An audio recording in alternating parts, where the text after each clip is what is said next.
आप सभी को मेरा जय भीम, नमो बुद्धाय, जय संविधान, नीला सलाम। मैं अनुज कुमार गौतम और आज हम अमृता जी के साथ में हैं। अमृता गौतम जी, कुछ बताइए। आप सभी लोगों को मेरा नमो बुद्धाय, जय भीम दोस्तों, जय संविधान, नीला सलाम। मैं अमृता गौतम आप लोगों के बीच में फिर से आ गई हूँ बाबा साहब को लेकर के कुछ बात करनी, कुछ चर्चाएं करनी। जैसा कि आप सब लोग जानते हैं कि हमारा सबसे बड़ा त्यौहार 14 अप्रैल आने वाला है। 14 अप्रैल ऐसा वैसा त्यौहार तो है नहीं, हम लोग साल भर इंतजार करते हैं, तब कहीं जा कर के वो त्यौहार आता है और उसे हम लोग बहुत धूमधाम से मनाते हैं। 14 अप्रैल बाबा साहब डॉक्टर भीमराव अंबेडकर का उस दिन जन्म हुआ था। वो एक ऐसे महापुरुष थे जिन्हें शिक्षा की धार से हर चीज को तोड़ा। उन्होंने संविधान बनाया, लोगों को अधिकार दिलाया। आज हम सब लोग जो भी वीडियो बना रहे हैं, सच बताऊं दोस्तों तो सिर्फ बाबा साहब को श्रेय जाता है। हमें पानी पीने तक का अधिकार नहीं था, वो भी हमें बाबा साहब ने दिलाया है। आज हम पढ़ाई लिखाई कर रहे हैं, वीडियो बना रहे हैं, लोगों को समाज में जागरूक कर रहे हैं, अपने समाज को धीरे धीरे आगे लेके जा रहे हैं। ये सब बाबा साहब के वजह से है। महिलाओं में कितना योगदान है बाबा साहब सावित्रीबाई फुले का, आइए जानते हैं अमृता जी से। जी दोस्तों, इन्होंने बिल्कुल सही बोला। हमारे पढ़ाई लिखाई में हमारे महापुरुष का बहुत बड़ा योगदान रहा है। हमारी माता बाई सावित्रीबाई फुले ने, उनका बहुत बड़ा योगदान रहा हम लोगों को पढ़ने लिखने में, क्योंकि सबसे पहला स्कूल उन्होंने ही खोला था फातिमा शेख से मिलकर के, हमारे दलित और पिछड़े लोगों के लिए जागरूक करने के लिए, शिक्षा के लिए। अगर शिक्षा के क्षेत्र में अगर सबसे ज़्यादा किसी ने काम किया है तो वो सावित्रीबाई फुले ही है दोस्तों। उनको हम नमन करते हैं। हमारे बाबा साहब डॉक्टर भीमराव अम्बेडकर को हम नमन करते हैं। हमारे बाबा साहब ने ऐसा काम किया है दोस्तों जो कोई नहीं कर सका। गरीब और पिछड़े दलित वर्गों का उद्धार किया है, हमारा संविधान लिखा है ताकि समाज में दलित और पिछड़े लोग भी कभी एक स्थान हो। उन्होंने ऐसा काम किया दोस्तों।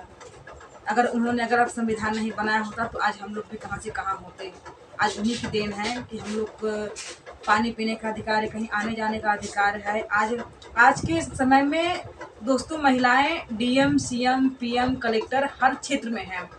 हर क्षेत्र में जॉब कर रही हैं, काम कर रही हैं, हमारे समाज को बढ़ा रही हैं, देश चला रही हैं, शासन कर रही हैं। दोस्तों ये कहीं ना कहीं हमारा संविधान भी ये चीज़ है, ये अधिकार भी हमें बाबा साहब ने दिया है दोस्तों, तो हमें उनको भूलना नहीं चाहिए दोस्तों।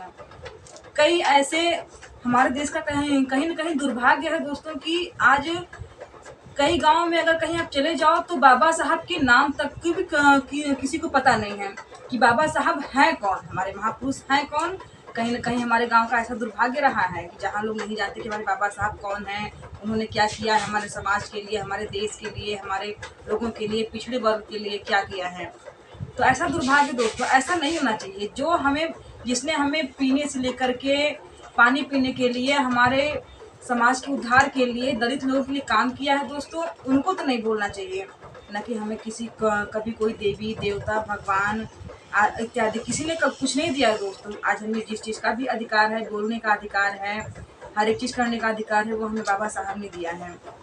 नहीं तो इन्होंने बिल्कुल सही कहा। ऐसा बिहार के कुछ इलाकों में है जहां पर अपने समुदाय के लोग जो छोटी बिरादरी के रहने वाले हैं, एससी एसटी बिरादरी के जो भी लोग रहने वाले हैं, वहां पर मनुवादियों ने कुछ इस प्रकार अपना प्रकल्प, अपना वो फैलाया है, पाखंड फैलाया है। वहां पर मैं गया था और हमने पूछा कि भाई बाबा साहब डॉक्टर भीमराव अंबेडकर का इस गांव में कहीं पर कोई मूर्ति नहीं है। तो वहां के लोगों ने कहा कि कौन है डॉक्टर भीमराव अंबेडकर। वहां के बुजुर्गों ने ऐसा कहा कि कौन है डॉक्टर भीमराव अंबेडकर। जबकि हमने पूछा कि आप किस समाज से हैं, तो उन्होंने कहा हम आपके ही समाज से हैं, हम चमार हैं, ऐसा है वैसा है। तो बताइए कि ऐसे ऐसे लोग हैं जो अभी बाबा साहब को नहीं जानते हैं। तो तो कहने का मतलब है दोस्तों, हम दोनों का बस यही एक उद्देश्य है कि आप सब लोग पाखंड छोड़िए और बाबा साहब डॉक्टर भीमराव अंबेडकर के शरण में आइए, उन्हें जानिए क्या है, क्या लिखा था, क्या आर्टिकल है हमारा। दोस्तों एक बात हम आपसे और कहना चाहेंगे कि पिछले कुछ दिनों पहले ही होली का त्यौहार मनाया गया। होली का त्यौहार मनाया गया जिसमें होली से एक दिन पहले लोग होलिका दहन करते हैं। तो हमारे अंधविश्वास में इतने लोग हैं कि होलिका दहन करने के बाद होली मनाते। क्या कभी किसी ने भी, हमारे समाज के लोगों ने कभी ये बात जानने की कोशिश की कि आखिर होलिका दहन क्यों होता है, होलिका क्या है? होलिका हमारे समाज की बहन है। क्या कभी किसी ने ये किसी से पूछा कि नहीं होलिका को आखिर जलाया क्यों जाता है? कभी किसी जिंदा स्त्री को जला के हम लोग त्योहार मनाते हैं, तो कहीं ना कहीं ये गलत है दोस्तों, ऐसा नहीं होना चाहिए। कहते हैं ना कि शिक्षा वो शेरनी का दूध है, जो पिएगा वही दहाड़ेगा। जी दोस्तों, तो बाबा साहब ने कहा है कि जो शिक्षा हासिल कर लेगा उसे कोई परास्त नहीं कर सकता। तो हालांकि अमृता जी ने भी शिक्षा हासिल की है और हमने भी शिक्षा हासिल की है, समाज सेवा का काम कर रहे हैं दोस्तों। अगर आप सब लोगों के बीच में यह वीडियो हमारा आप सब लोगों के बीच में पहुंच रहा है तो अपने भाई और अपने बहन अमृता और अपने भाई अनुज कुमार को सपोर्ट जरूर करें और आगे लेके जाए। नमो बुद्धाय, नमो बुद्धाय, जय भीम दोस्तों। नीला सलाम, नीला सलाम, जय शंभू।